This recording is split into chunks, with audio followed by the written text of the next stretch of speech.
আসসালামু আলাইকুম। জানিয়ে দেব এই মুহূর্তে হাতে পাওয়া সর্বশেষ ভয়ঙ্কর কিছু আন্তর্জাতিক আপডেট বাংলা সংবাদ। শুরুতেই থাকছে সংবাদ শিরোনাম। শুরুতেই জানিয়ে দেব বিশ্বযুদ্ধের পর প্রথমবারের মতো বিদেশের মাটিতে জার্মান সেনা, বিবেচনায় বাধ্যতামূলক যোগদান নীতি। এরপর রয়েছে ভারতকে আলোচনায় বসার আহ্বান পাকিস্তানের। জানিয়ে দেব গাজার করুণ পরিণতি, ক্ষুধায় মারা যাচ্ছে শিশুরা।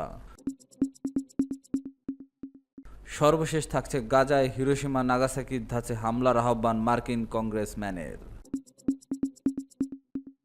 এখন শুনছিলেন সংবাদ শিরোনাম, এবার বিস্তারিত।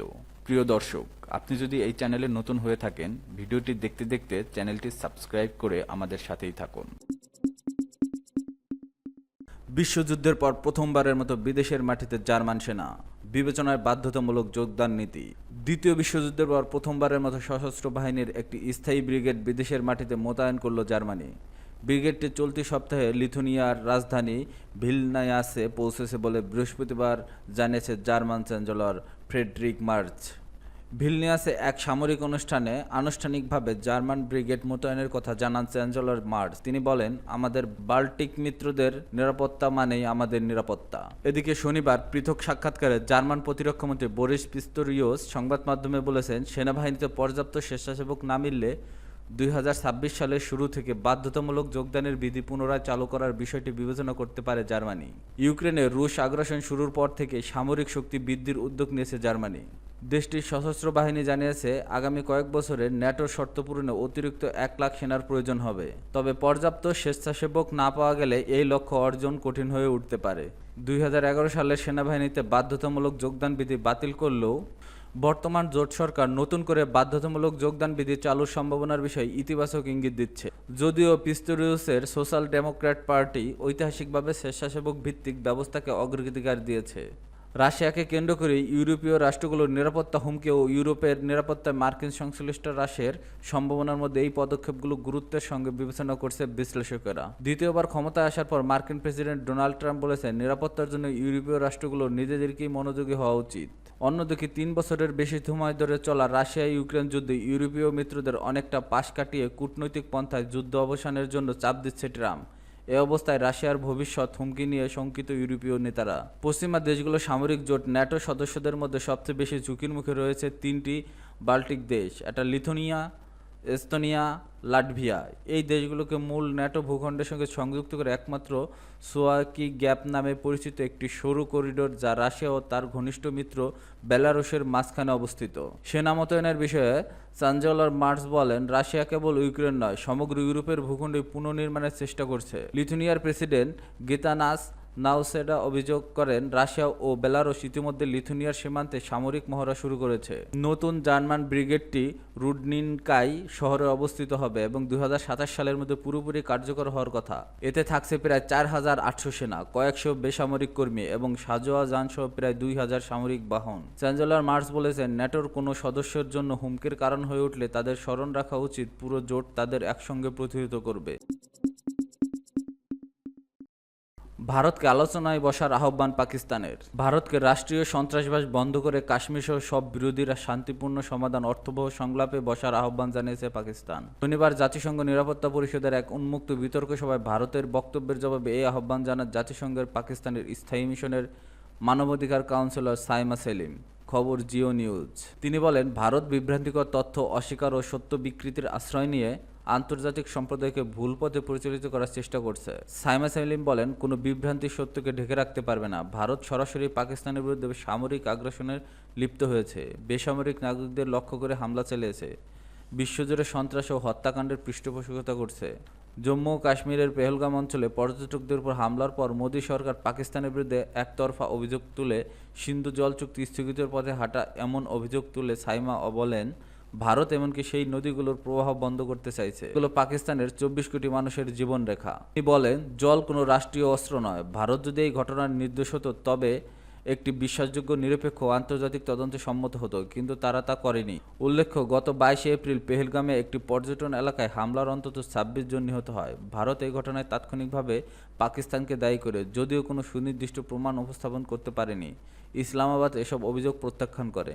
কাউন্সিলকে সাইমা জানান ৬ থেকে ১০ মে পর্যন্ত ভারত বিনা উস্কানিতে পাকিস্তানের অভ্যন্তরে বেসামরিক এলাকায় হামলা চালিয়েছে। এতে ৭ নারী ও ১৫ শিশুসহ অন্তত ৪০ জন প্রাণ হারান এবং আরও ১২১ জন আহত হন, যাদের মধ্যে ১০ নারী ও ২৭ শিশু রয়েছে।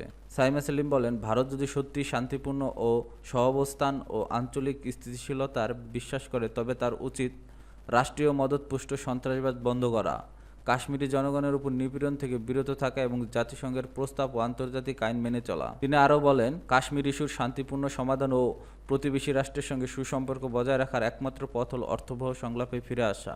পাকিস্তানের এই আহ্বান এদিকে ভারতের সাম্প্রতিক নীতিকে চ্যালেঞ্জ জানাচ্ছে, অন্যদিকে আবার আঞ্চলিক উত্তেজনার মধ্যে শান্তিপূর্ণ সমাধানের সম্ভাবনাও উত্থাপন করেছে। তবে ভারত এই আহ্বানে কী প্রতিক্রিয়া জানাবে তা এখনও স্পষ্ট নয়। গাজায় করুণ পরিণতি, ক্ষুধায় মারা যাচ্ছে শিশুরা। গাজার ধ্বংসস্তূপের নিচে শুধু ভবন নয়, চাপা পড়ে যাচ্ছে মানবতা, হারিয়ে যাচ্ছে শিশুরা। ইসরায়েলি বাহিনীর সাম্প্রতিক হামলায় খান ইউনিসের এক চিকিৎসক ডক্টর আলা আল নাজ্জের ১০ সন্তানের মধ্যে ৯ জনই নিহত হয়েছে। একই সঙ্গে ক্ষুধার যন্ত্রণায় ৪ বছর বয়সী শিশু মোহাম্মদ ইয়াসিনের মৃত্যুর ঘটনা ঘটেছে। খবর আল জাজিরার। জাতিসংঘের বিশ্ব খাদ্য কর্মসূচি জানিয়েছে, গাজায় এখন ৭০,০০০-এরও বেশি শিশু তীব্র অপুষ্টিতে ভুগছে। পর্যাপ্ত খাবার না পেলে প্রতিদিনই বাড়ছে মৃত্যুর মিছিল।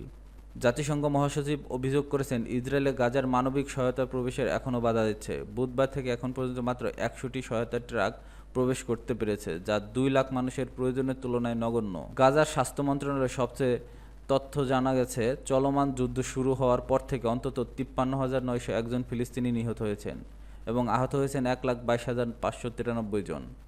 গাজায় সরকারি মিডিয়া অফিস বলছে, মৃতের প্রকৃত সংখ্যা ৬১,৭০০ ছাড়িয়ে গেছে, কারণ হাজারো মানুষ এখনও ধ্বংসস্তূপের নিচে চাপা পড়ে আছেন। মানবাধিকার সংগঠনগুলো বলেছে, গাজায় এখন কার্যত শিশুদের জন্য মৃত্যুর ফাঁদ তৈরি হয়েছে। খাবার, চিকিৎসা, নিরাপত্তা কোনোটিই নেই। শিশুদের নিয়ে কাজ করা আন্তর্জাতিক সংস্থা সেভ দ্য চিলড্রেন জানিয়েছে, এমন নিষ্ঠুর মানবিক অবস্থা সাম্প্রতিক ইতিহাসে নজিরবিহীন।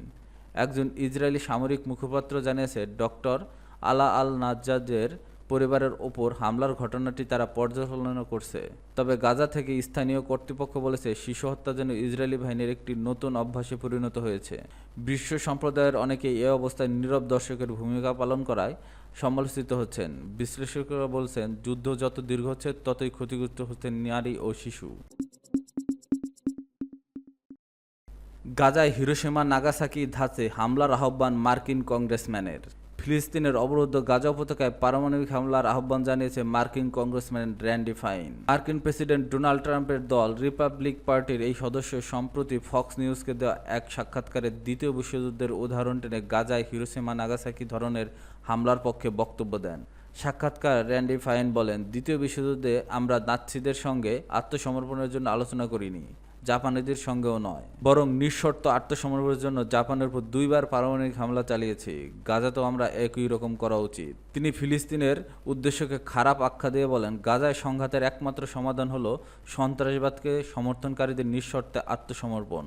এই মন্তব্যের মধ্য দিয়ে গাজার বসবাসরত লাখো সাধারণ মানুষের অস্তিত্বকেই যেন অস্বীকার করলেন। অভিযোগ উঠেছে এমনই। র্যান্ডির বক্তব্য সামনে আসেন এমন এক সময় যখন ওয়াশিংটনে ইসরায়েলি দূতাবাসের ২ কর্মীর উপর গুলি চালানো হয়েছে। বুধবার ক্যাপিটল ইহুদি জাদুঘরের বাইরে এই হামলার ঘটনা ঘটে। হামলাকারীর পরিচয়, উদ্দেশ্য এখনও তদন্তাধীন। তবে র্যান্ডি ফাইন তাৎক্ষণিক এই হামলাকে ফিলিস্তিনিদের সঙ্গে যুক্ত করে বক্তব্য দেন। র্যান্ডির এই মন্তব্য মানবাধিকার কর্মী, রাজনৈতিক বিশ্লেষক ও আন্তর্জাতিক সম্প্রদায়ের একাংশ তীব্র প্রতিক্রিয়া দেখিয়েছে। তারা বলছে, একজন মার্কিন কংগ্রেসম্যানের মুখ থেকে এমন মন্তব্য শুধু অমানবিক নয়, বরং আন্তর্জাতিক আইন ও মানবাধিকারের চরম লঙ্ঘন। সমালোচকরা মনে করছেন, ফাইনের বক্তব্য একটি গণহত্যাকে উস্কে দেওয়ার শামিল। এ ধরনের মন্তব্য যুদ্ধাপরাধকে বৈধতা দিতে পারে, যা অত্যন্ত বিপজ্জনক। তাদের মতে এই বক্তব্য মার্কিন রাজনীতি ফিলিস্তিনি ইস্যুতে উগ্রতা ও সহিংসতা উস্কানির প্রমাণ। এদিকে গাজায় প্রতিনিয়ত মানবিক বিপর্যয় গভীর থেকে গভীর হচ্ছে। জাতিসংঘ বিভিন্ন সংস্থা গাজার অবস্থা সম্পূর্ণ বিপর্যয়কর বলে বর্ণনা করছে।